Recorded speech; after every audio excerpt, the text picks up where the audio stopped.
Ukraine যদি হেরে যায় তাহলে রাশিয়ার পরের লক্ষ্য কে? ইউরোপকে নিরাপদ? রাশিয়ার যুদ্ধ কি কেবল ইউক্রেনেই সীমাবদ্ধ থাকবে, নাকি এর ঢেউ ছড়িয়ে পড়বে পুরো মহাদেশে? এই প্রশ্নগুলোই এখন ঘুরপাক খাচ্ছে ইউরোপের রাজনীতির কেন্দ্রে। আর ঠিক এই উদ্বেগের মাঝেই কড়া বার্তা দিলেন জার্মানির পররাষ্ট্রমন্ত্রী। ইউক্রেনের পতন হলে রাশিয়ার পরবর্তী টার্গেট হবে জার্মানি, এমনই সতর্কবার্তা দিয়েছেন দেশটির পররাষ্ট্রমন্ত্রী জোহান ওয়াদেফুল।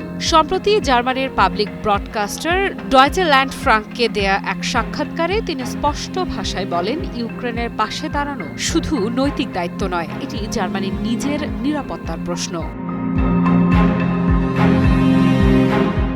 ওয়াদেফুলের কণ্ঠে ছিল স্পষ্ট উদ্বেগ, আবার ছিল দৃঢ়তা। তিনি বলেন, ইউক্রেনে যা ঘটছে তা দূরের কোনো যুদ্ধ নয়, এটি ইউরোপের ভবিষ্যৎ নিরাপত্তা কাঠামোকে সরাসরি প্রভাবিত করছে। ইউক্রেন ভেঙে পড়লে রাশিয়ার আগ্রাসী নীতির পরবর্তী ধাক্কা ইউরোপকেই সামলাতে হবে।